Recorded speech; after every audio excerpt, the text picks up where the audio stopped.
Mas você tem medo?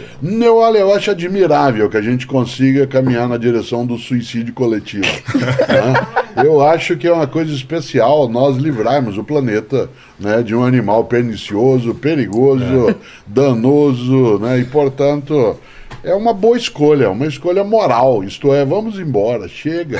Né? Já destruímos muita coisa, já fizemos com que houvesse, né, uma degradação da vida. Né? Nossa arrogância é brutal. Né? Portanto, a pandemia mostrou isso. A gente imaginava que a nossa ameaça viria do espaço, um meteoro, um asteroide, um ataque criamos alienígena. míssil, e de repente veio do nosso dia a dia. Né? E, portanto, a filosofia ela tem essa vantagem. Né? Ela acha que tudo bem, pode ser que isso seja um caminho que a gente escolha e vá usar a inteligência artificial para elevar a vida ou não. Né? Nesse sentido, a tecnologia ela é algo que pode ser para fazer o bem. Eu dizia isso ontem na nossa conversa, numa palestra, né, na cidade de Belém, o quanto que o mundo digital seria hoje um ensinante digital. Né? Eu ter aprendentes digitais, que a gente chamava e chama de aluno também, em várias situações, elevou a minha capacidade de fazer. Tem uma tecnologia que chegou que, no lugar de me tirar como docente, te levou né, a ela me levou a lugar. Jamais. Pode ter um cara no Japão aprendendo contigo. Então, e eu também. O número de vezes que eu aprendo com outras pessoas de um modo que antes eu não teria contato, portanto, essa rede neural, né, de capacidade de permuta de saberes, ela é muito forte. Se nós tivermos o chatbot como sendo um auxiliar a isso, maravilha. Ótimo. Do contrário... É porque o computador não tem ética e não tem moral, né? E essa é a grande discussão do pessoal, que eles querem dar uma parada na inteligência artificial, é assim, quem que vai controlar essa ética e essa moral? Porque ele tem viés também, né? Ele é alimentado com essas informações. Mas eu isso que até o papai tenho uma falou... curiosidade com a Regiane, você é ex-dentista, né? A tua atividade exigiu muito de você que você tivesse perícia. Essa perícia no sentido técnico, isto é, a capacidade de fazer algo sem equívoco ou com a redução ao máximo do equívoco, ela é obtida cada vez mais com o uso de robôs. Não necessariamente na tua área, em outras áreas também. Mas o que seria exclusivo de uma dentista ou de um dentista que a máquina em si ela não teria? Um olhar clínico, uma percepção, uma intuição? Eu acho que o cuidado ao paciente. A empatia com a dor do paciente, eu acho que é uma coisa que a máquina nunca vai ter. Inclusive, quando a gente fala, e o Yuval fala, né, da evolução, da transformação de todas as profissões ligadas à medicina, que o médico vai se tornar de novo um cuidador, porque a máquina vai fazer o diagnóstico e a máquina vai te dar um diagnóstico melhor. O algoritmo da máquina pode ser melhor do que o algoritmo humano para fazer um diagnóstico e para prever a evolução, né? E acho que em todas as ciências médicas isso pode acontecer.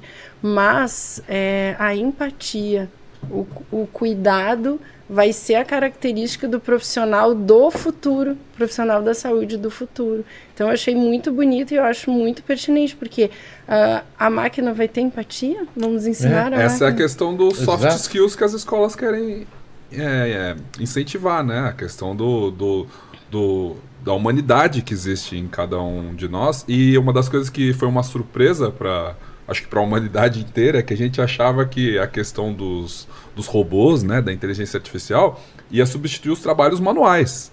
Ia ser ali Mas nunca ia chegar na arte, né? Nunca ia chegar. E assim, os primeiros que vão ser substituídos são os trabalhos mais intelectuais, então. né? Exatamente. Mas nós tivemos uma mudança em que o trabalho manual passou a ser valorizado, Sim. não como salário, etc.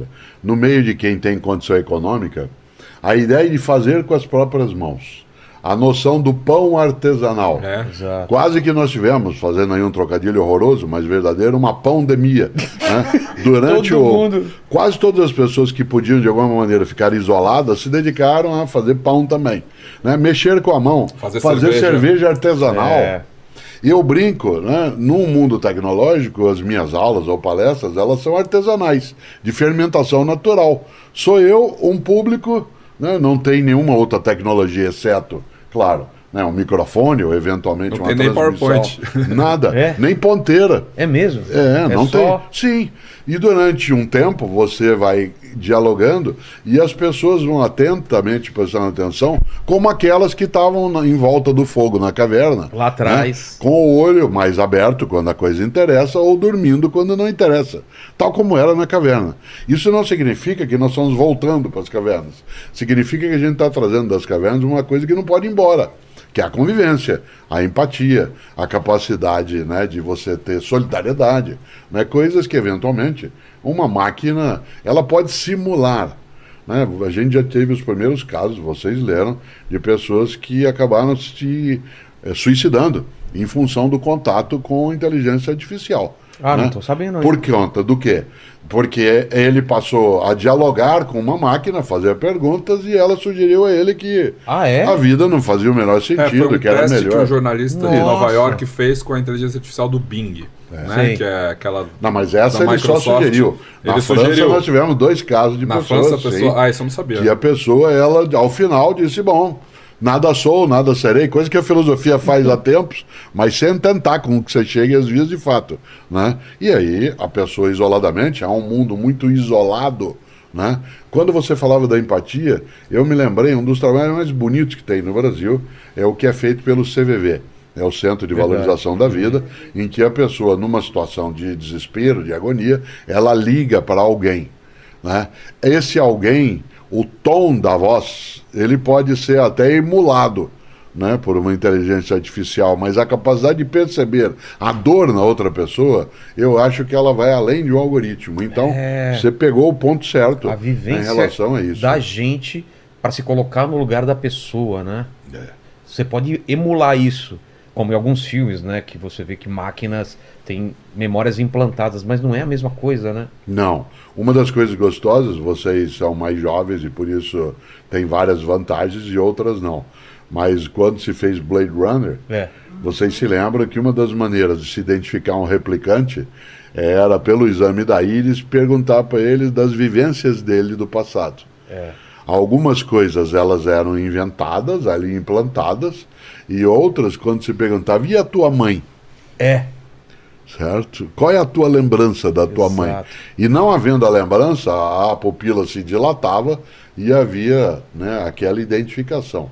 Por isso, claro que o cinema, a literatura sempre lida com isso, e a ciência, às vezes ela antecipa, né, às vezes ela vai a reboque, mas que é um mundo que tem um encantamento, né, eu nunca imaginei, né, em toda a minha trajetória que eu fosse vivenciar. Se eu vi televisão a primeira vez com 10 anos de idade, não que porque não houvesse na minha família, não havia na minha cidade. E depois eu fui acompanhar a primeira máquina de escrever que era elétrica. Nossa. Né? E, portanto, você podia mudar a letra pegando uma esfera e colocando. E o passo seguinte, em 93, que foi o primeiro computador pessoal, um 386 DX2. Né? Exatamente. E essa sequência de situações, ela melhoraram imensamente a minha atividade. Poderiam tê-lo feito. Né? Por isso, a pergunta é, você tem medo da inteligência artificial? Eu tenho medo de qualquer coisa que seja mal usada. Exato. Tudo na teoria pode ser usado para o bem e para o mal, né? Qualquer ferramenta